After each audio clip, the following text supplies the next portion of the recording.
My husband bought me these beautiful gold feather charms, and I know this is not going to be a cosplay DIY transformation, but it is going to be a beautiful jewelry creating video.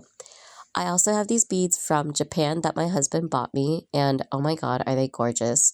These ones on the left are black pearls that are faceted, and on the right are bicone beads that are blue blackish. So beautiful, love them. I also got this strand of large black pearls from my local craft store. I didn't know that they sold these, and oh my gosh, they're huge and beautiful. And just look at that luster, so beautiful. I have this paper clip chain. It is 1 meter long. I bought this a long time ago at a different craft store here in Denmark, and I'm going to be definitely using this for this creation. I am needing some scissors because we always need scissors for something, right? What kind of DIY is it if you don't use scissors?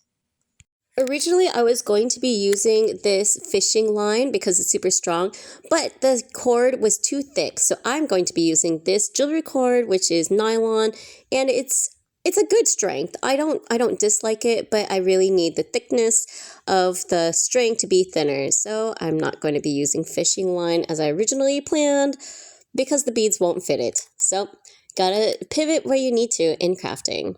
Just a little behind the scenes right now, I am going through a cold, so I'm doing this voiceover with a cold, so that's why I sound a little strange. I'm going to first go ahead and start beading all of the beads that I want first, and those are going to be these small black pearl beads until I create a large strand. Once I create the large strand, I'm going to tie off a long section of string. That way I have enough to tie it to the paper clip chain, and that way I have enough space to work with it and the beads do not fall off. I'm going to be doing a fisherman's knot where I twist it around the string multiple times inside the loop so it becomes a very thick, sturdy single knot rather than making several single knots and missing them at the same time. I'm going to be making this fisherman's knot at the bottom and at the other end of the string, making sure that I have plenty of space for my findings on this pearl strand. With the bigger beads, I decided that I want to mix it with some of these smaller beads. I'm going to be stringing it on the nylon cord and rotating out a bicone bead and a circle bead between each big pearl bead. It's kind of fun to be doing things like that, so I enjoy it. Again, other people don't have to do it the same way as me, but that's what I'm going to do. Now that I've finished 2 pieces of the beads, I'm going to be pulling out my chain, and I'm going to lay out my chain so that it fits one of the pieces of the beads.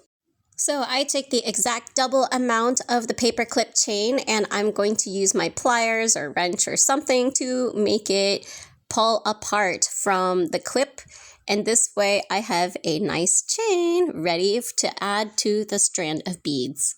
So now I'm going to take that beaded strand and I'm going to tie it as close as possible to the beads onto the chain, and I'm going to make several knots. Having more knots is going to ensure that it's not going to break. If you only have 1 or 2, honestly, I like to make like 5 just so that it's super secure, and I actually rewrap around the bead string itself and not just around the paper clip chain. So I like to have it extra secure. Now we need some jump rings. These are super important. I have one big one and I have a few small ones. This big one is actually going to go on the side of the paper clip chain, and that is going to be the end closing piece. Or I'm going to add a little bit more. That way I have a little bit of extension. Here I am using that finger ring, and this helps me close and open jump rings. Before I finish off, I do think I'm going to test out my clasps to make sure that it can close on top of these jump rings. Sometimes if your jump rings are too thick and your clasp is too small, it's not going to work. And what I did was I just tied off the clasp onto the string on the other side, and that will be it for this necklace. You can see it is two-toned, it's asymmetrical. I can loop it one way, I can loop it another way, but I'm so happy with how that turned out. Now, with the feather charms, I'm actually going to use one of the extra little paperclip chains, and I'm going to feed it into one of them, and I'm going to extend it onto the necklace. I'm going to take the bigger feather charm and put it onto this little piece of paperclip chain, and I'm going to attach it to the piece that was attached to the strand of beads. I'm going to use the pliers to pinch and pin them together so that way it lays perfect. And the other one, the other feather chain, I'm just going to attach with a jump ring. Ta-da! This is the finished necklace. I'm so happy with how it turned out, and I like the addition of the feather charms here at the edge instead of like trying to make it in the center.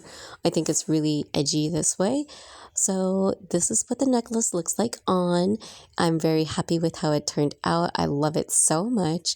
With the lobster clasp, I am able to hook onto the other sides of the paperclip chain. That way I can make it shorter, and this is the longest length that I can wear it at.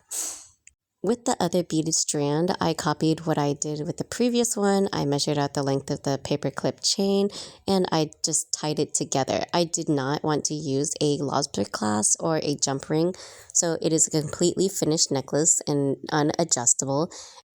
Let me know with a comment down below if you think these two necklaces turned out really good. They came out how I planned it in my head, but let me know with a like.